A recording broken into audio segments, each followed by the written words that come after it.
Yeah, this is the team that I personally used to defeat Final Boss King on Hell difficulty. I'm going to show off my equips here since that's a common complaint that I see in regards to people showing off their runs.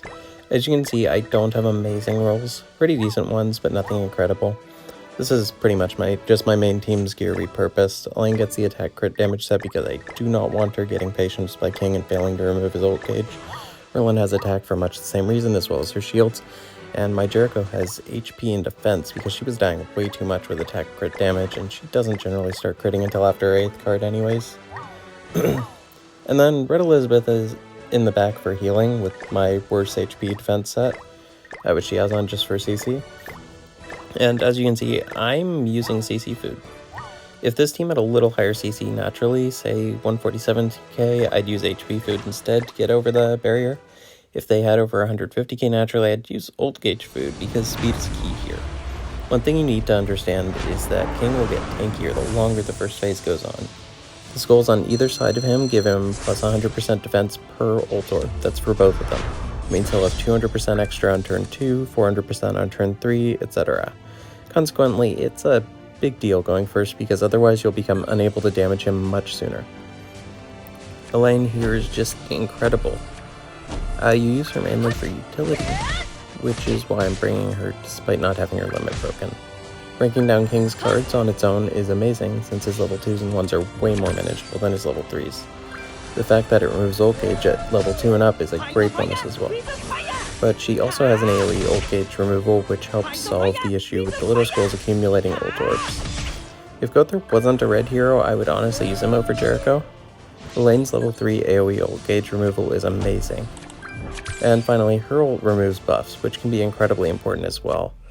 I don't think I used it to do so in this run, which means I missed out on one of the achievements, removing 3 buffs.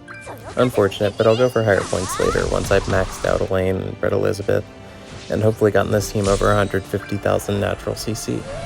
My main team is only around 157k, but I'm constantly spending anvils to improve my equips, and as you saw at the start, there's a lot of room for improvement there as well. I'm confident I'll get this final boss team over 150,000 by the end of the event. Anyways, you may have noticed that I didn't remove King's ult gauge during the first turn and have been letting it fill up a lot. This is to make sure he only uses 1 card per turn. During phase 1, King will only use 2 cards per turn, and his ult takes up 1 of those card slots.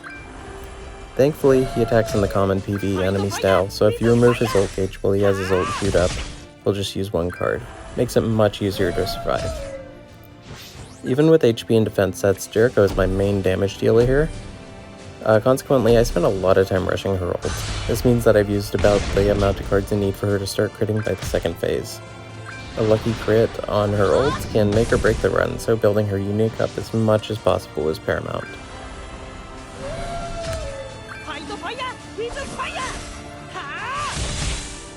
Yeah, just finishing off the first phase here, nothing too dangerous. Despite me not removing his attack buffs, I've been keeping King ranked down for the most part. Here, I'm gonna try to kill him. If not, I'll at least get rid of the ult and put a barrier up.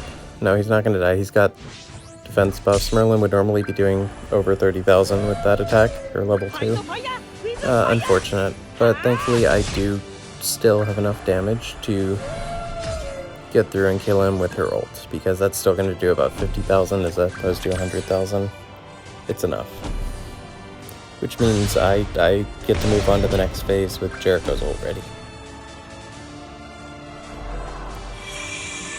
Yeah, and as I said, I lost points because one of the achievements is to remove 3 buffs, and there are no buffs in the second phase, so you have to use Elaine's ult in the first phase to make sure you get that. Yeah, second phase King is here. He's a little different, or he's a lot different. He does more damage, but it's single target.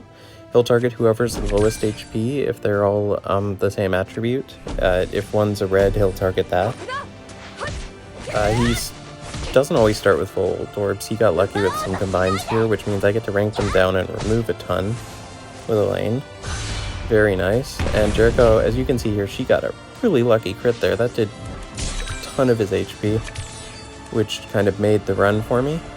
If you don't get lucky, King can just absolutely destroy you before you get to the chance to nuke him. As is, he's over half HP gone, so this run is pretty much in the bag, but, you know, he can always just ruin it by getting a ton of level 3s when I don't have a rank down. Thankfully, I do have a rank down with lane, so I can just do that.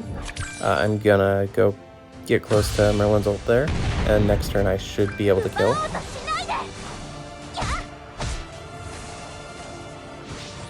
Next turn or the turn after. I don't have an ult ready, but Merlin's level 3 does a ton of damage, and this king doesn't have the skulls making him tankier.